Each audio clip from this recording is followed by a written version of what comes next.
Hey, everybody! Thanks for joining us. We are back with another episode of Landmark Live. This is Chris Campbell. Hey, and I gotta shut this off. Hit the noise on that thing, man. Woo! What did I do? There you go. I think I did it. Hey, Landmark Live again tonight. Chris Campbell. Live and unedited Facebook video going on right now, guys. I'm Ivan Foley. We have a special guest tonight. We're going to talk with Matt Snook of NBC's The Voice. And old Matt is going to perform a country song or two for us. It's going to be a good time. I hope everybody is surviving. And you took our tips last week and nobody got the flu, right? We spent a lot of time talking about the flu last week, Chris. And I understand you got sick like 2 days after we talked about it. I did, but that I had that elderberry juice, so you're better now. Popped me right back up. So you're better now. I hadn't met Chris. Nice to meet you. Nice to meet you too, sir. About 2 days ago. Too. Okay, very nice. Well, that's a good thing. And you did not wash out. Very nice. Good stuff. Good job. And we've got some special juice in our cups tonight, I think, too, don't we, Matt? That's going to keep us healthy through to the show tonight and help Matt even perform better. This guy spends the first hour up here saying he can't tell jokes. He's got a joke. He's got 2 jokes already in the first five minutes. He's a jokester. It's good stuff. I like it. Jokester. Good stuff. And tonight's show is brought to you by Platte Valley Bank. Platte Valley Bank is a sponsor of this episode of Landmark Live. Platte Valley Bank believes a strong community makes a strong bank. That's why you find the good folks at Platte Valley Bank involved in giving back to its communities in so many ways. Platte Valley Bank, with branches throughout the Northland, can help you with whatever your banking needs. Check them out at plattevalleybank.com. Member FDIC, equal housing lender. Call their local branch if you'd like, 816-858-5400. Matt, tell us about your experience on The Voice. Now, you said there's some things you can't talk about, so we'll stay away from those. First thing I got to say, Platte Valley Bank, they're friends of mine. Yeah. Right? So the $10 I'm going to make this year, I'm putting right in there. Right? That's awesome, man. That's exactly right. But funded that sign right there. Absolutely. That's good. We appreciate that. Thank you. No, we'll talk more about Operation Music Heals and Platte Valley Bank later. But The Voice, I tell people, generally speaking, am I supposed to look at the camera or look at you all? Sure, we don't care. Okay, I'm going to talk to you. Okay, talk to us. So basically, I tell people that The Voice was an amazing adventure, amazing experience. Probably does not crack the top 3 things I've done, which speaks a lot to how blessed I've been as an artist and a musician. But I met a ton of great people through The Voice. And a lot of people don't know this, but I was actually on season 7. They do 2 seasons a year. I was on season 7 and season 8. So on season 7, you go through this rigorous process, and I'm happy to tell you about that if you want to hear. Sure. Yeah, well, I mean, what started you down that path? Was it a dare that somebody put you up on, or when I lived in Nashville, I saw some open calls in Atlanta, and a friend of my wife's was nice enough to send me down there and do the open audition. Yeah. And I remember I was in a room of like 10 kids, and they each told us to sing something, and I sang Ray Charles, "I Can't Stop Loving You." Yeah, that's a great song. And I remember that I didn't get selected. They chose a young girl, and so I just left the room, and that was it. And I was kind of disappointed and frustrated for about 20 minutes on the way home, and then the closer I got to Nashville, the more I realized that just wasn't the right moment for me in that time. So a year or so went by, and I was working on other things, writing and trying to do some things in Nashville. And then I got a call. Actually, I was my wife and my 2 sons had moved back to Missouri. I bought a house in Nashville. I was still writing and trying to do some things that way. And I got a call, and I got a private audition, and they found me on YouTube. And really? Someone from The Voice actually contacted me. So I heard there were over 45,000 contestants in season 7, and then I won't go into exactly the details because I'm not supposed to, but at the end of the day, there's like 150 or so that come back for a certain level, and then when they take a pool of like 100 folks that get to sing for the coaches. And so I kept getting moved back, and I think I was one of like 15 people that had spent 4 or 5 months of time, and they get a chance to sing for the coaches. So there was a mixed gambit of emotions. There were, people were crying, people were laughing, people were mad, and I remember just trying to be helpful and supportive to my family members that were there. And I'm old enough to know that when you go through things, you just have to treat it like if things are meant to be, they happen. If they don't, they're not. Right. And so that season wasn't meant to be. I was lucky enough that they asked me to come back for season 8, and I knew a lot more about it. And I met so many kids and enjoyed it so much that I decided, heck yeah, I'll come back. Let's do it again. That's great. Yeah, that's great. Why don't you take us back even more Okay. to how your career started? You're from Missouri. You're from here up north, and yeah. I grew up in Edgerton, Missouri. I started singing in church when I was 3 years old. My mom says I don't remember that, you know. But and I think I was in a North Platte talent show when I was 6, and I think I won $5 and put it in Platte Valley Bank. The good folks. Yeah. at Platte Valley Bank. But you know, and then things just started from there. You know, I really always loved singing, and when I was like, you know, 6 years old, and I'd watch the CMAs, I just was wondering what I was going to say when I got Entertainer of the Year, awesome. or Yeah. vocalist or whatever. Right. And I got, you know, singing in the country music theaters like the Union Mill Opry. I went out there and I think Buddy knew I could sing, but part of his deal is he wants to make sure he has the right people coming in his place. So Buddy Boswell. Buddy Boswell. Yeah. Okay. And so I parked cars for the first summer. I was out there with Grover, if y'all remember him, and I was the kid that was out there with the flashlight, the orange flashlight. And then the next year I got in and started singing, and that kind of started my my Opry, you know, time of my career, and I got to meet a lot of great players and great singers, and started singing all over the place. And I remember Mom and Dad taking me in the van, and we'd head up to Stanberry, Missouri, or wherever we're going, you know, and the conversations that we'd have on the way. And they used to love taking me places, and it was a good time for sure.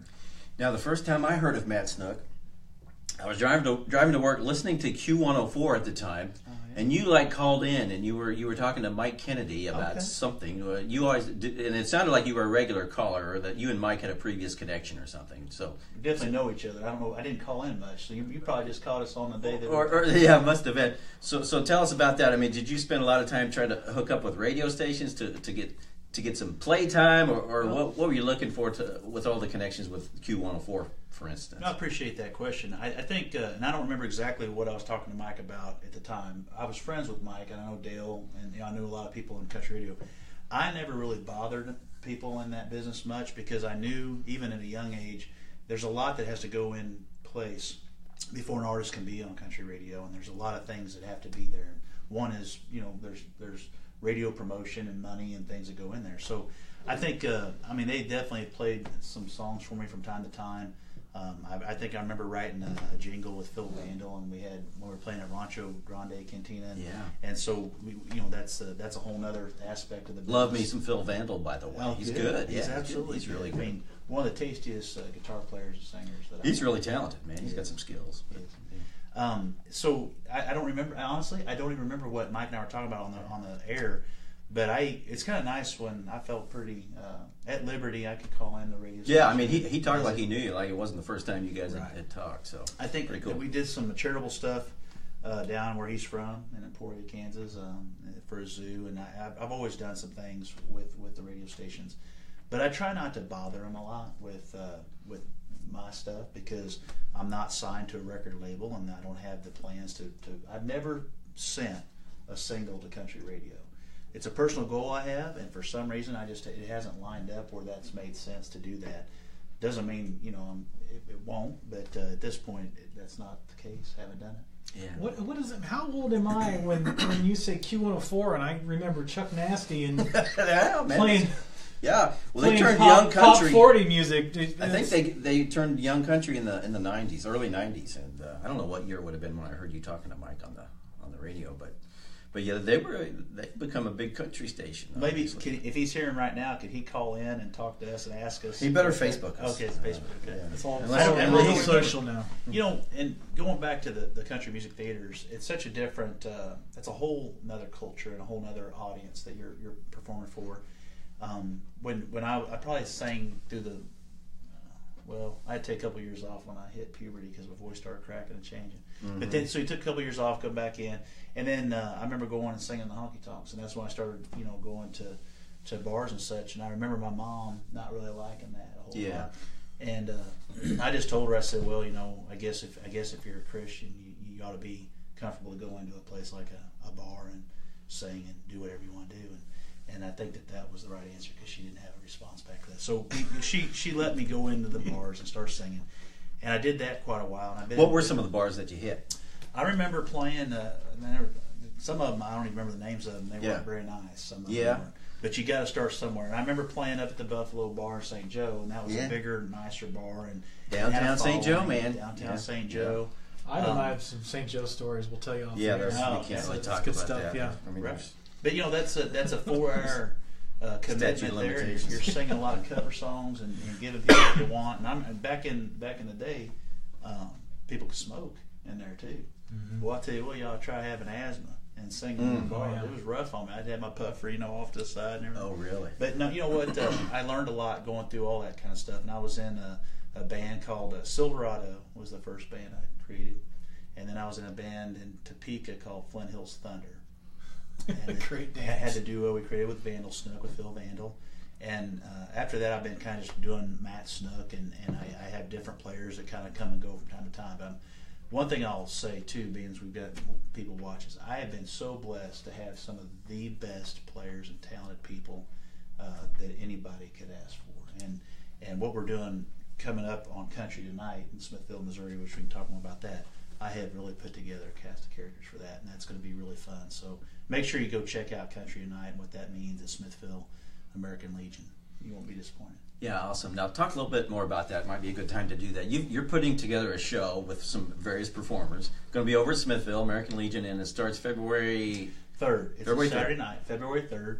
And what happened was I got to play with the Selly brothers one night and realized that, man, all of us together really, there was something special there. And so I started thinking, how do I get to play with those guys more often? I wanted to create a local place that I could go and kind of be consistent, so I know that once a month I get to play with some great talented players right here in our own neck of the woods, because I'm going to be doing some traveling this year. And so I thought of a dinner-style sit-down show and talked to Charlotte over there at the Legion, and we decided we'd try it out. And it's called Country Night. The doors, I've been advertising 5:30, but we had to move the time up a little bit. So the doors will actually open at 5 o'clock. And then so if you want to come in and eat from 5 to 6, and that way you get done, you can kind of focus on what we're doing. We're going to play from 6 to 8, but they'll stay open after that. So really, I think she's advertising 5 till 9ish. But it's gonna amount to steak and shrimp. It's called turf and surf, I think she's saying, and it's gonna be a really nice meal. The ticket price is $15 at the door, and you can actually purchase dinner along with that. So it's kind of catered for an upscale dinner night, And now, if somebody wants to get a ticket, can they buy a ticket online or just at the door? Or what do we do? This is what I would suggest, because actually we're having more response than we were expecting initially. We thought we'd have to do it and then grow it, but it's taken off well. So I would recommend that you call in, and the phone number's there on the posters on Facebook and everything. Call into the American Legion, reserve your seats, and you'll pay at the door when you come in. Mm-hmm. There is an ad about Country Tonight in the current issue of the Landmark, too, so you can get that phone number out of the current issue of the Landmark. There's an ad on the bottom right of one of the inside pages. Don't know the exact page number off the top of my head, but I know it's in there this week, you guys. Well, we'll ask the editor. Yeah, that's somebody that knows. Hey, I appreciate you putting that in there. Yeah, that's good. That sounds awesome. I mean, that's really that'll be cool. a good time. Well, here's the thing: it's an 80s, 90s kind of format. So I grew up singing in the 80s and 90s, and from Brooks and Dunn to John Michael Montgomery to all that kind of stuff. And we might go a little bit older, and we might go a little bit newer, but primarily we're going to be singing songs from the 80s and 90s, and that's some good stuff. Yeah. And I've got the right players: a 6-piece band, fiddle, bass, drums, keys, electric guitar, and I play acoustic. If we're successful, which I hope we will be, we might end up bringing in a few guests. You never know. We might try to reach out to Cassie Joy and maybe a few different people come in. Cool. Maybe Blake Shelton. You know what? Maybe Blake. Now I'll tell you something funny. Let's give and take. Let's go back to the voice. So you got his number? You got his cell phone number? I do. Call him right now. I don't think I do. Chris and I help you out on that. Yeah, you let us talk to him. Let me drink some of that, and I'll text him later. But so talk about some of the influences. You mentioned Brooks and Dunn. What other artists that the folks out at home might know have had an influence on you? What do you kind of copy, or what do you like? I think when you say the word copy, I think that's interesting, because when you're a really young person, like when I was 4 or 5, and I'd be singing, you definitely imitate. It's a form of trying to figure out, can I sing? How do I sing? Exactly. Yeah. But at a pretty early age, I'm pretty independent, kind of stubborn, and so I tried to quit doing that and tried to just find my own sound and kind of do my own thing. But I would say the people that influenced me the most would be like the Merle Haggards and George Jones, Waylon Jennings.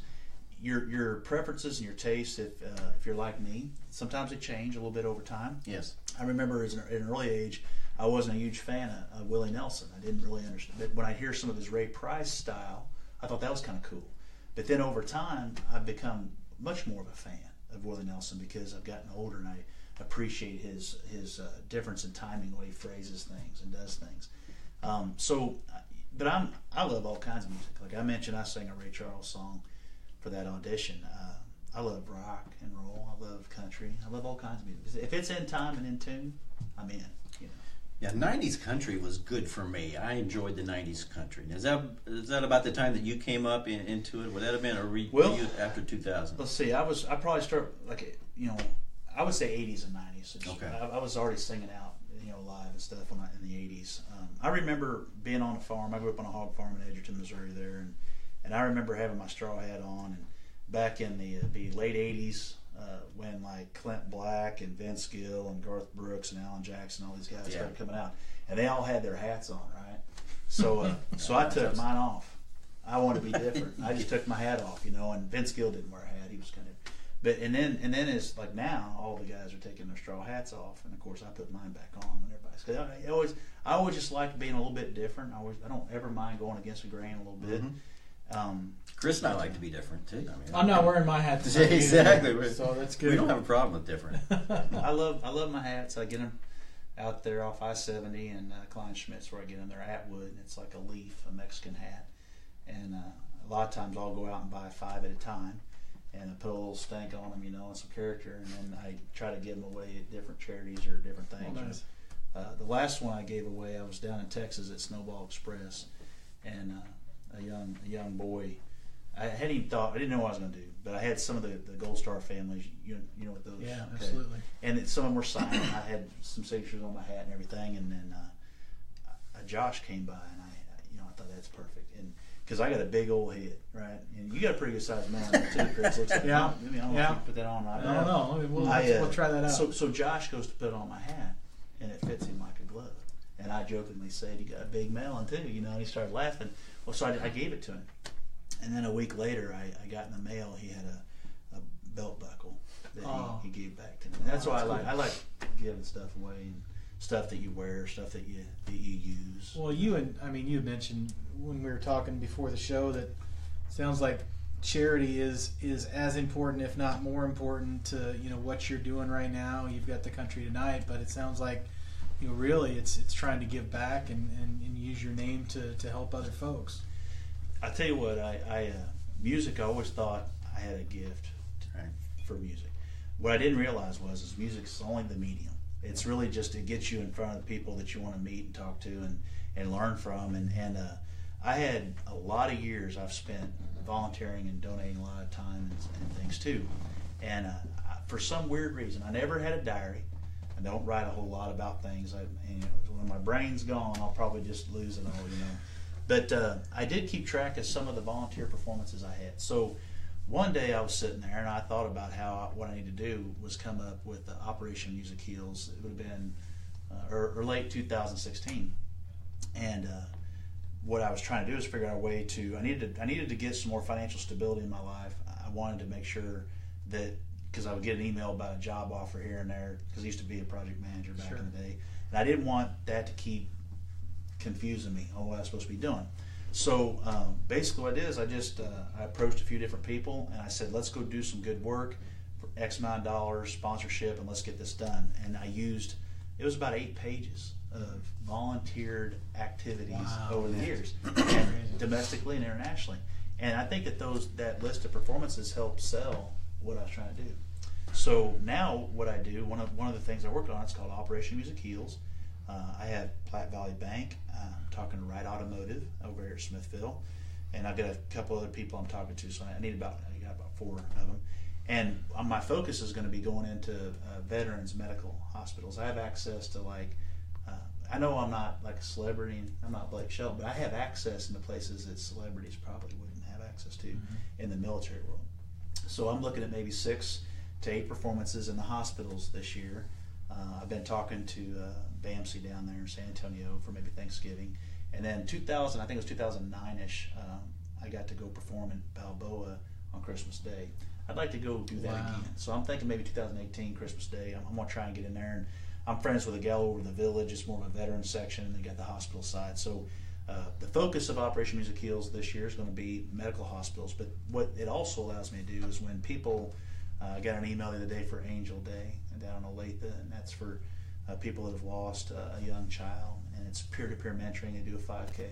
People request me to do things like that. It gives me the ability to say yes, and without thinking more about. I just have to live my schedule, and if I've got the time to do it, we get to do it. So I love that concept. I love that thought. I might do it a few years, and you never know. I might try to grow that, because there are a lot of musicians and artists like mine who have interest in doing things like that for people. And you never know, I might just create a program that I might, not only just for me, but I might create a program around that helps match sponsors with artists. I've done lots of work with like Operation Music, Musicians on Call out in Nashville. You go sing in the hospitals, and it takes unique people to be able to go do those kinds of things. That's tough. Those are It tough rooms to play in. You know, it can be. And I'll tell you what, going back and tying something together. When I went to go through those 2 red doors on The Voice, and I'm over 40, so I mean I've been around a little bit, and I felt like I should share my thoughts and experiences with some of the younger kids that were going through such a intense situation. It's pretty intense. But when I went to walk through those 2 red doors, I started thinking of experiences in the hospitals, in the round wings, and I just went. Just makes it easier, doesn't it? It did. I walked right out there, and I did as well as I could possibly do on the blind audition. They montaged it, so y'all didn't see the blind audition, but I was thinking about things that mattered, and it calmed me right down. And so I think that for certain people, I might be able to put together a network of artists that might be interested. That's awesome. Yeah, good for you. Very good cool. for you. You want to do a little tune for us? Sure. Actually, we're gonna have you get yourself ready, sing a set little up tune, and while you're doing that, and then after that, Matt, we'll have you come back, because I want to talk to you about your time in Nashville and some other good points that we want to get into. Also, guys, we're going to play some Fact or Crap tonight. We're going to see if we can stump Matt on some Blake Shelton questions. That's going to be a good time, because he was on Team Blake. We can just text him. We So can just text we him for the answers. We will see how well Matt knows Blake Shelton. But I tell you what, before we get into the song, I need to say again that Landmark Live is brought to you by Platte Valley Bank. Mobile banking, online banking, personal banking, business banking, whatever your banking needs. It's a lot of banking. It is a lot all of the banking. I mean, tell you what, you've done some sperm banking, but that was a totally different. Wait, what? Platte Valley Bank can handle it for you. Get more information at plattevalleybank.com. Member FDIC, equal housing lender. 816-858-5400. Everybody, we appreciate Platte Valley Bank sponsoring Matt's appearance on the show tonight. Matt, whenever you're ready, you can fire away. I think what we'll do, because we were just talking about, volunteering, doing some good things. This is a nice song for that. And AC/DC? Is that what we're playing? This song with a message. Just a good old Joe Nichols song called "The Impossible." We'll do. Awesome.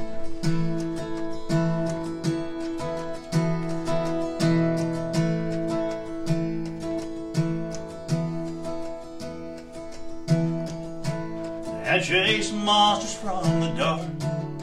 Slept underneath my bed. He can lift me with one arm, way up over top his head. He can loosen rusty bolts with a quick turn of his wrench. He pulled splinters from his hand, never even flinched. In 13 years I never seen him cry. The day that Grandpa died, I realized unsinkable ships sink, unbreakable walls break. Sometimes you think a thing would never happen just like that. Unbendable steel bends when the fury of the wind is unstoppable. I've learned to never underestimate the impossible.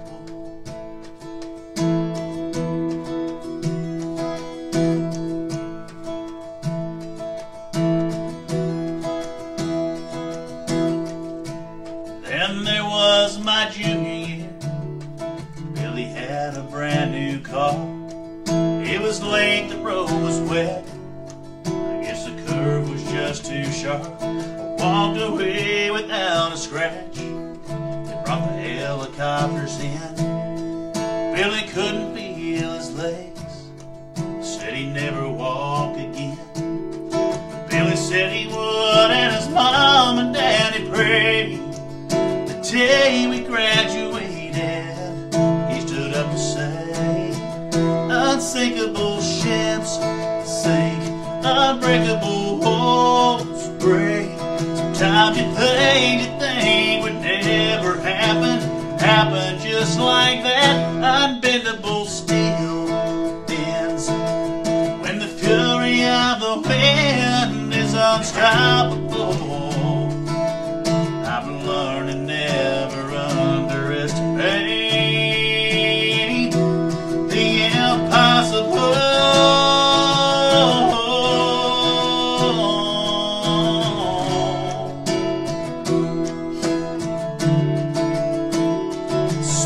Tell me that it's over. Don't give up on you and me, 'cause there's no such thing as hopeless if you believe. Unsinkable ships sink, unbreakable walls break. Sometimes you think would never happen just like that. Unbendable steel bends when the fury of the wind is unstoppable.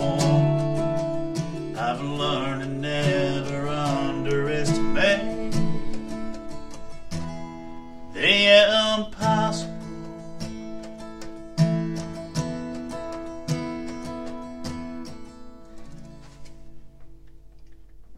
That's fantastic. Thank you very much. Great job. I love that song.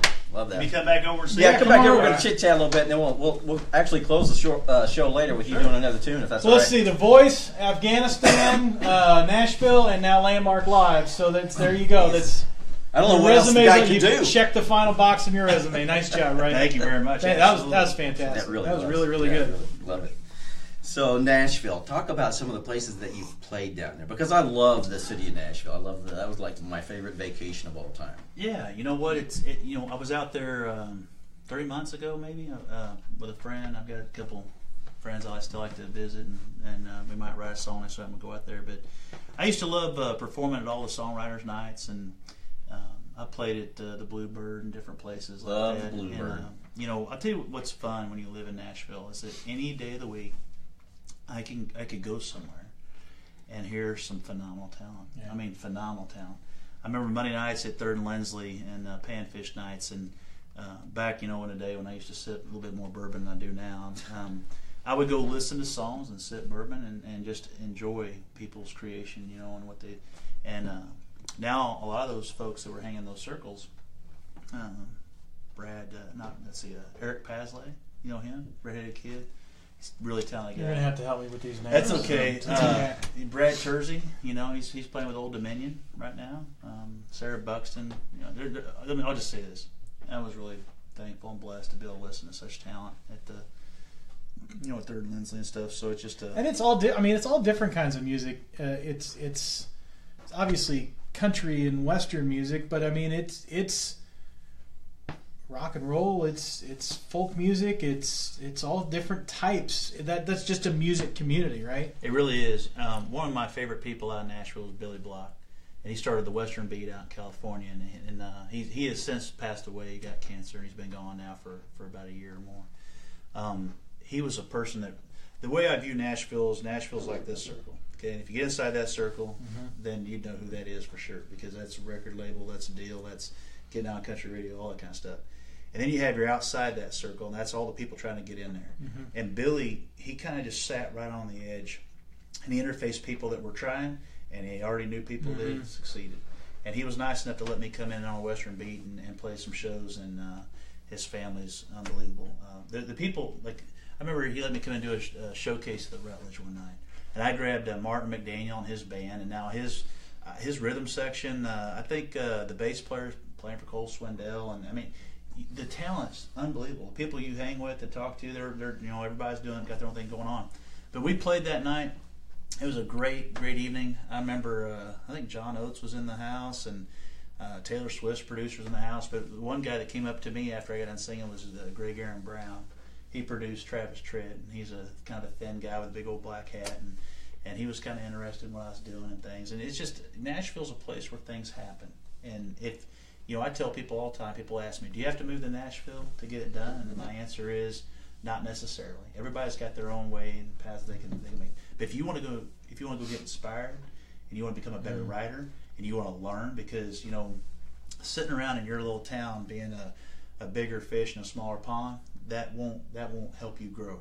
Right. But when you go somewhere, L.A., New York, Tennessee, Nashville will force you to grow. I remember when I first moved to Nashville, I made trips for like 10 years, and then I finally packed up and moved. So now when you pack up and move your family, and you're like committed to being, okay, I'm here, I have to figure some things out.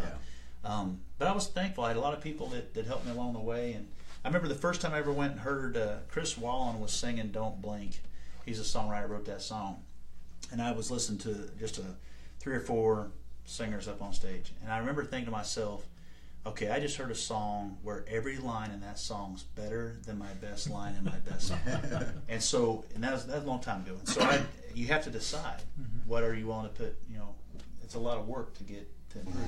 But instead of getting intimidated, I just got more interested and more inspired. And when I lived in Nashville, I remember going out and hearing some music. I got a song on that green CD called Jesus and Jones. And I was at the Fiddle and Steel. It's no longer there. It's condominiums now.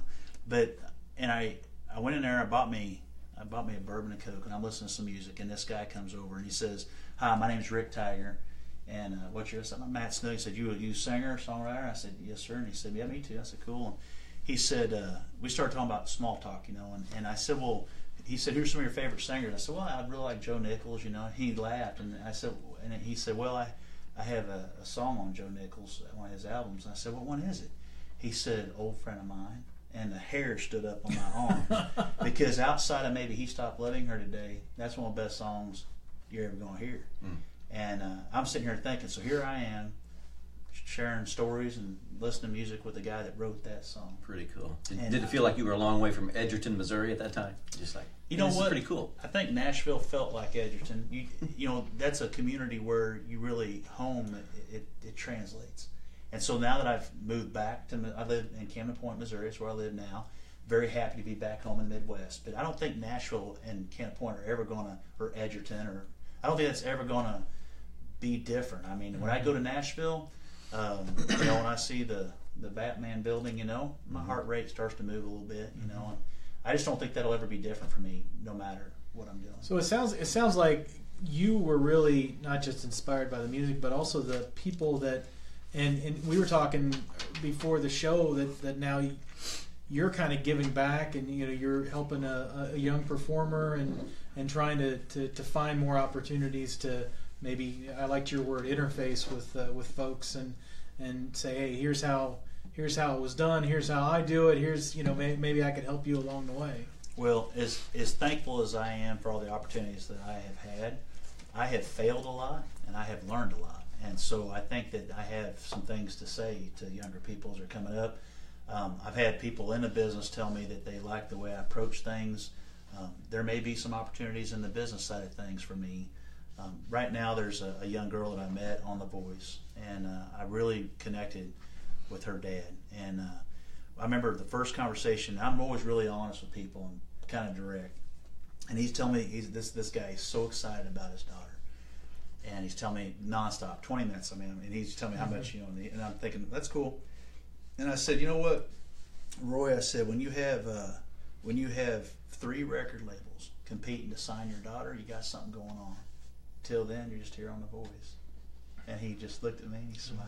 Yeah. And after we got home from The Voice about a year later, he called me up and said, hey, Matt, we've got 3 record labels competing. And so we'll see. Hopefully for Kelsey May, I think she's in the middle of doing some contract negotiations, and I might get to help her and however I can. If I can, happy to do that. So we'll see. That's awesome. Yeah. Hey guys, if you're out there, hit like or comment so we know you're there, so you can get chosen to play along with us. Actually, Matt's going to be playing for you, and he's going to try to win you a prize in our game of Fact or Crap about Blake Shelton. Hey, did you ever play at a place called the Listening Room in Nashville? I had been there. Mm-hmm. Yeah, that was my favorite little spot to hit. Really? Yeah, They had the fried pickles, didn't they? Yeah, sure did. Enjoyed those immensely. Yeah, nice Well, stuff. I have to go. If they You got gotta fried go. pickles. We should do a landmark trip to Nashville. We Let's should do do a it. landmark live show from downtown sounds Nashville. great. Matt, you in? We I'm should going to tell do you right that. now. I can tell you where to go. And Oh, it's that'd be something awesome. great. You'd be like our The tour town guide. has changed in the last 4 or 5 years. Oh no, I watched the TV show. I know all about it. Well, I think it was like 3 years ago when I was there. That's the only time I've been there, but I'd love to go back, man. It's a little bit different than it was. They're growing so fast. They don't call it Nash Vegas for a reason. So I don't know. It's we'll see. They've got some traffic issues going on, things like that. Notice I'm that. just telling you, when you live there, all that matters. Notice I was that, about right. 10 minutes away, and if I lived there now, that 10-minute drive I think turned into about 20. Yeah, I just jumped in the horse-drawn carriage and got Really? around. Yeah, Well, that's I how think we they did. would let you go anywhere you want to. And that. I just tell them, hey, I know Matt Snook, and they're like, hey, let's roll. Is that how it is down there now? You know If I what? drop your name, I don't even know. I don't know. Hey guys, we're ready to play some Fact or Crap. Do we have some contestants asking? I've seen a name or two go by. I see Marcia Knieven Dale out there. Okay, Marcia. Now, here's the way we play this, Matt. I don't know, and you can ask Chris to help you, but I'm going to make a... I'm not gonna be. Yeah, you are? Chris, you are good at this Now, Fact or He's Crap the only stuff. one not drinking. Carry Well- on with trivia. Now we can talk. Yeah, that's all I'm next week. saying. Apparently that's next week. Okay. but What I'm going to do, Blake... I called you Blake. It's okay. Okay.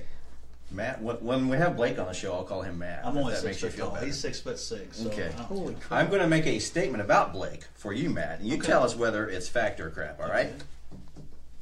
Blake Shelton has a tattoo of Miranda Lambert on his arm. Is that fact or crap? Fact. Actually, that's crap, Matt. Okay. But he does have a tattoo of deer tracks because he loves to hunt. That's right. See? Smart. Well, See? that's a smart decision right there. I would have Yeah. gone. I would have gone fact. I See? would have gone Yeah. fact. That's pretty good. Yeah, I was writing that question earlier today, and Cindy wasn't sure I should use that one. But hey, we used it. I Cindy. think How about we're that? fine. Yeah. I don't think Blake's gonna mind No. when he watches this back later. Yeah. Okay. Next contestant, Jim Collings. All right. We've got like 4 more questions to get through. Let's get a winner or two. Did I say what we're playing for? Tan from Total Tan, right? Yeah. Free tan, free level 1 tan. We're gonna go out there in a couple weeks, aren't we? We're gonna do That's Vic, isn't it? Vic Perrin Yeah. owns Total Tan. You can check out Vic's salon, TotalTanKC.com. Vic is always kind enough to furnish us with prizes. Free level 1 tan. We've got like 5 of these to give away tonight, but I think I'm gonna get I like a think we're level done. 9 tan. you would look good with a level 9. That'd be good. I mean, that's going to be when we go down there next time. I want you to get a level 9. We're going to show the before and after. Fair enough. Or we'll take the camera in there while you're getting it. I mean, if you're not That's shy. fine. Whatever. I don't care. Okay, here we go. Fact or crap. Blake Shelton hates bare feet. He has pleaded with fellow artists to cover your stinking nasty feet in your music videos. What do you say? I'll say fact. I have no idea. Correct. Good guess. Woo! We got a winner there. One for 2. Free Not tan. a lot of bare feet on the in the studio, the voice studio. I think they frown on that. Yeah. I bet they do. Jessica Davis is our next contestant. All right, Matt, are you ready? Sure. Toby Keith's song, I Want to Talk About Me, was originally meant for Blake Shelton to release. Well, I'll say this. It would probably fit. That makes sense. But I'm just going to say crap. Oh, it's actually fact. It's fact. So you had it nailed. Yeah. And I love that song. You probably love that one too. It's on in the car. This is your playlist. Yeah, I'm one for absolutely. I want to 3. talk about me. That's all Doing right. fine. If we were playing baseball, it'd be all right. There you go. Absolutely. We're It's struggling. fine. It's no problem. Kevin Lockhart is watching. Do we have another contestant? Steve Lusk. Steve Lusk. again. We're going to play Playing for for Steve Steve. Lusk, okay? Fact or crap. Now remember, Chris is here to help you if you need to phone a friend because he knows country music. He does, huh? Blake Shelton graduated high school at age 17 and moved to Nashville to pursue a music career. Now that sounds legitimate, actually. That sounds pretty close. I don't know. You mean at 17? Yeah. I don't think he moved there. I think he was a late bloomer. I must say crap. Well, according to the Blake Shelton website, it said that he graduated high school at age 17 and moved to Nashville to pursue a music career. Okay. So it's fact? according to the website. I think he got. It took a while for him to get signed. I'm friends with. He may have moved there and not really got signed until. Entirely possible. Yeah, I met a guy from Sony Tree Publishing that one day was telling me about because he'd written a big song for Blake. And Should we have done Pharrell trivia? Maybe we should have done. That is. Oh, is that was other one of the judge? judges. Oh, yeah. This is the guy with the Oh, Arby's the guy- hat. okay. He wears the Arby's hat all the time. Yeah. he's really. I bet he's pretty cool. He's very cool. Last question. Blake Shelton wrote his first song at age 15, man. We're playing for Bill Brown, by the way. We're playing for Bill's Bill gonna be a Brown. winner. Bill Brown what do might you win a think? What do you tan. think, Chris? I like it. Let's go fact. What age? 15. I wrote my first when I was 13. I will say fact. You are correct. Good deal. Free Bill's a tan winner. for Bill Brown. Bill, you're You're gonna going be to all be tan, tan my this friend. spring. Now, because I got the answers wrong, does that mean people don't actually get the tan thing? No, they don't get tan. No, Are you Don't kidding understand me? why I'm in the No, pressure sorry. zone, It's- man. You I'm should have sorry. gave me the This question. is Yeah. no. Listen, this is We the don't major stage leagues, man. this. This is the major leagues. We don't- We don't get to cut away to commercial. We don't fix Well, this this is show. the- I mean, this is not this is the deal. staged. Well, This is whoever lost, I think Vic should come over to Country Night, bring 3 of those passes with him, and we'll make Okay. sure we get them That out seems fair. during That seems intermission fair. at Country I Night. think Vic would do that for us. Yeah. Actually, I think he would do that. All right, final voice question I got. Those aren't live. Some of them are live shows, right? But those aren't live shows. What if you forget what if somebody forgets the words? Do they just cut and redo the thing, Think or about that. They're not live, but they're pretty they're close. live to tape. The further along you get in the show, they're pretty close. And I mean, I don't know about if you forget the words and what would happen. I guess I don't really know. Well, I mean, week after week, or even more condensed time, you're learning new songs, and my brain just doesn't work like that. You have a lot of time to work on stuff. Okay, There's a lot of people involved. You have a vocal coach, you've got choreograph, you got wardrobe. All these people they really have their act together. They've got some really nice people, and I really enjoyed meeting all those folks. I'm actually I'm friends with a casting company, so I send people their way from time to time. Who's probably the most famous person that you enjoyed working with, either on The Voice or in any other gig that you've done? Well, recently, I think I sang with George Strait a Really? few years back, and just That's had a cool. small little sample conversation there with him, and then saw him again. The third time I saw him, he called me by my first name. I like that. And That's pretty cool. That'd be all right. Well, I just think he's really he's quiet. He's maybe slightly introverted, but he's super, super nice. And when he talks, people listen. Yeah.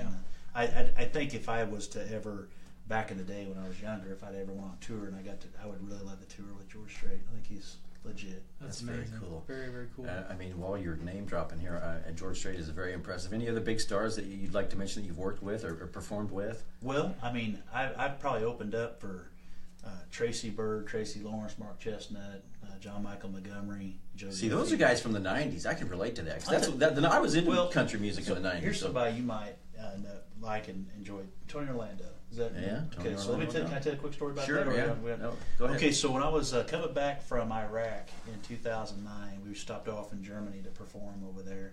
And Tony said, this is after I'd met him for a couple weeks, and then he said, Snook, he said, Big mustache guy. and we used to jokingly call him Geraldo. Yes, He does look yeah, like yeah, Geraldo, twin. yeah. And I think, anyway, he was saying, Snook, he said, I love that Fender. He's like, I want you to find me one just like it, take it to your luthier, and send it to me, and I'll pay for it, So I started thinking about it overnight, and I'd had that guitar, 10, 15 years, something like that.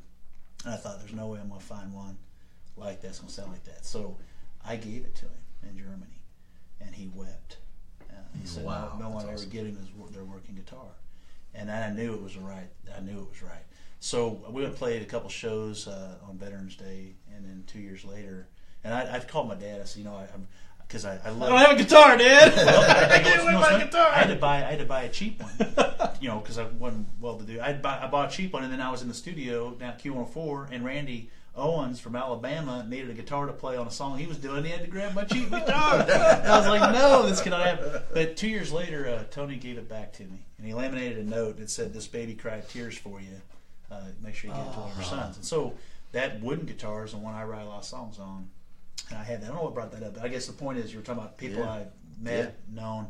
That's Antonio that's a Orlando, great he's story. he's like Bob Hope, man. I mean, he does a lot of things overseas and tie a yellow ribbon around the little tree. I mean, you get back twice as much as what you give out, and it sounds like you've given out an awful lot in your career. So nice job. Yeah, thanks. Very I cool. enjoy what I do. Love what I do. We're going to have you do one more tune, and then we'll come back talk a little bit about next week's show. But Okay. while you're setting up, I'm going to say one more time, you guys, that Platte Valley Bank is a sponsor of tonight's episode of Landmark Live. Platte Valley Bank believes a strong community makes a strong bank. That's why you find the good folks at Platte Valley Bank involved in giving back to its communities in so many ways. Platte Valley Bank, with branches throughout the Northland, can help you whatever your banking needs. Check them out at plattevalleybank.com. Member FDIC, equal housing lender. Call their local branch here in Platte City at 816-858-5400. Thank you to Susan Baker and the good folks at Platte Valley Bank. Ribbon round the old oak tree. He would Okay. like that. Yeah, there you go. He There you would go. like That's going out to you, Tony. You know, since we're doing 80s and 90s country night, I want to try and go back and start getting some songs I used to do in the day, and I have. This is one we will do at some point probably. It's called International Harvester, kind of up tempo and fun. You want me to do the whole song or just have the go song? for it. Hey, go for it. It's kind of loud too. I apologize. Well, it's louder the better. I'm the son of a third-generation farmer. I've been married 10 years to the farmer's daughter. I'm a God-fearing, hard-working combine driver, hooking up the road on my power, looking by miles an hour. I'm an international harvester. 3 piles of cars laying on the homes. All alone, deaf ears are cold. Lined up behind me like a big parade. Late to work, road rage jerk, shouting obscene words that me the bird. Did you ever do that, did you? Well, you may be on the state paved road. That blacktop runs through my payload. Excuse me for trying to do my job. There ain't been no bumper crop. Go ahead. You don't like the way I'm driving, get back on the interstate. Otherwise, it's time to be nice. Quit you honking at me that way. I'm the son of a third-generation farmer. I've been married 10 years to the farmer's daughter. I got 2 boys in the county 4-H. I'm a lifetime sponsor of the FFA. Hey, that's the wood I make a lot of hay for a little pay. But I'm proud to say I'm a God-fearing, hard-working combine driver. Walking up the road on my flower, looking 5 miles an hour. I'm a international harvester. Well, I know you got your own deadlines, but cussing me will save you no time, hoss. This big wheel line load ain't going any faster, so smile and wave a tip you hat to the man up on the tractor. I'm the son of a third-generation farmer. I've been married 10 years to the farmer's daughter. I got 2 boys in the county 4-H. I'm a lifetime sponsor of the FFA. Hey, that's the wood I make a lot of hay for a little pay. But I'm proud to say I'm a God-fearing, hard-working combine driver. Walking up the road on my flower, looking 5 miles an hour.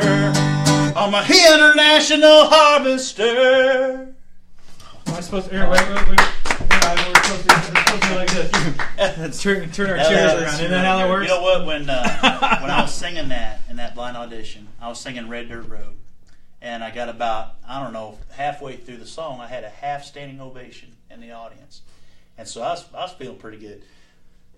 Blake turned around at the last second, and I'm so thankful he did, because if he hadn't, I don't think anybody knows from the voice. Wow, that's awesome. Yeah, I'm very cool. thankful he did. That's great. You've got a booming voice. That's awesome, Thanks. man. That's very, very cool. Hey, whose signatures you got on that guitar there? George I Strait? was, That's George Strait.